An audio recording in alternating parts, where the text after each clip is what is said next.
जब SC/ST act लाए तो नासूर बन गया। उसके बाद ये UGC बिल लाए तो वो क्या कहते हैं, मतलब वो बन गया बवासीर।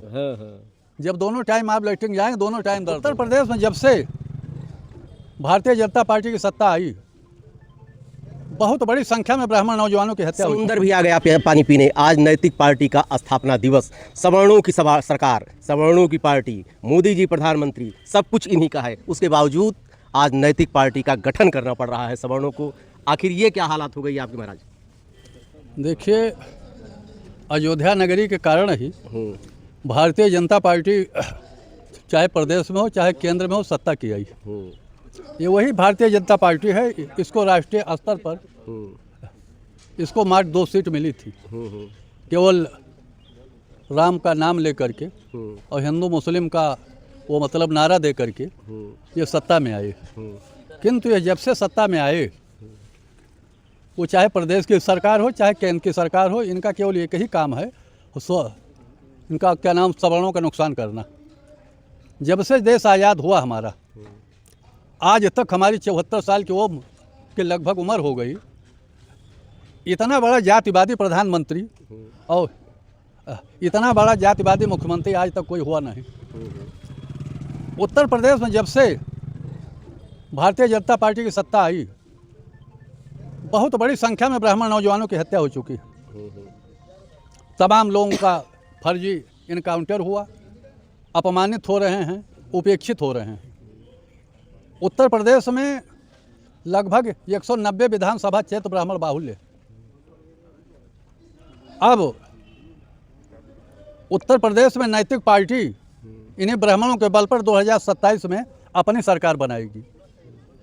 अरे 15 वर्ष हो गए, आज जातिवादी हो गए आपके योगी जी, आज आपके प्रधानमंत्री मोदी जी, अब तक कहाँ थे आप लोग?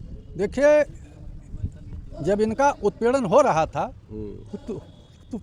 तो ये हिंदूवाद का शरबत पी रहे थे। और वो मतलब हिंदूवाद का, राष्ट्रवाद का ऐसा शरबत था कि इनको नशा हो गया था। इनका नशा तब उतरा जब इनको लगा कि आरक्षण का मतलब, आरक्षण लागू हुआ तो हुआ कैंसर है। ये क्या नाम, SC/ST एक्ट लागू हुआ तो ये हुआ कि मतलब भाई आप नौकरी मांगोगे, पढ़ोगे लिखोगे, पढ़ने का अधिकार खत्म कर दिया जा रहा है आपको, क्या दिक्कत है? दूध पी ले रहे हैं। तो ऐसा है कि जब ये SC/ST पढ़िए आप शिक्षण संस्थाओं में, ये जब SC/ST एक्ट लाए तो नासूर बन गया। उसके बाद ये UGC बिल लाए तो वो क्या कहते हैं, मतलब वो बन गया बवासीर। जब दोनों टाइम आप लेटरिन जाएंगे दोनों टाइम दर्द होगा। लेकिन माननीय उच्चतम न्यायालय ने जब UGC पर रोक लगा दी तो खैर ये लगा कुछ मतलब कुछ राहत मिली है। परमानेंट सोल्यूशन नहीं है, अभी आग जल लगी है। अभी हाँ, वो तो अभी आग लगी है, अभी सुलग रही है, आगे अभी और धधकेगी। और अगर ये रह गए तो ये मतलब उसके खिलाफ वो कानून बना देंगे संसद में। तो विशेष रूप से मैं तो ब्राह्मणों की बात करता हूँ, क्योंकि उत्तर प्रदेश में 190 विधानसभा क्षेत्र ब्राह्मण बाहुल्य है। अरे 15% तो है, आप होगी ब्राह्मण बाहुल्य। अरे भाई 18% हमें 15 नहीं, लोग गलत आंकड़ा देते हैं। 3 सही बढ़ा दिया, 18% तो खाली सवर्ण इस काम चल जाएगा। अरे भाई देखिए, जितनी पिछड़ी और ये क्या नाम, जितनी जातियां हैं, वो चाहे क्या नाम OBC हो चाहे दलित हो, इसमें 2 ही 4 जातियां हैं जिनको लाभ मिल रहा है। और जो जातियां हैं उनको आप मिलाएंगे? हाँ, हम उनको साथ लेके चलेंगे। हाँ, उनको कोई मतलब वो नहीं, राहत नहीं मिल रही। जो उपेक्षित है उनको साथ लेंगे? हाँ, हम उनको साथ लेंगे। और जब इतिहास साक्षी रहा है कि ब्राह्मण जिसके साथ रहा, सत्ता हमेशा उसी के हाथ रही। यही ब्राह्मण जब कांग्रेस के साथ रहे तो सत्ता उनके साथ रही। यही ब्राह्मण उत्तर प्रदेश जब बसपा सपा में आ गए, सत्ता उनके साथ। अच्छा, ये बताइए, कोई पार्टी बोलने को तैयार नहीं, एक पार्टी केवल बोल रही है जिसका मूल दलित है, बहन मायावती। एक इकलौती, चाहे UGC कानून की बात हो, अभी घूसखोर पंडित की बात हो, उन्होंने खुलकर आवाज उठाई एक दलित महिला होते हुए। तो क्या कुछ संवेदना है उनके प्रति आपको? क्योंकि उनको अब ये आभास हो गया है कि जब तक ब्राह्मण साथ नहीं देंगे तब तो हमारी सत्ता दोबारा लौट के नहीं आएगी। तो आपकी पार्टियां गठबंधन करेगी?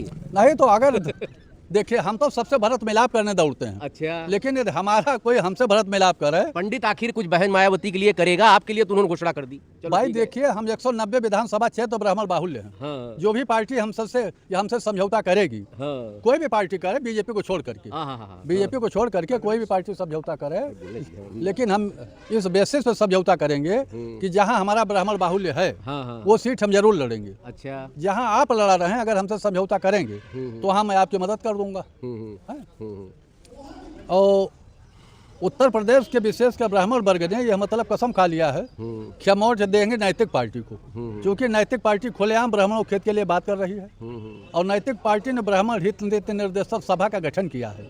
ब्राह्मण हित नीति निर्देशक सभा का खुलेआम गठन किया है। और मात्र एक नैतिक पार्टी है जो आरक्षण के खिलाफ बोलती है, SC/ST एक्ट के खिलाफ बोलती है, और ये मतलब यूजीसी बिल के खिलाफ लगातार हम लोग आवाज़ उठा रहे हैं। जी।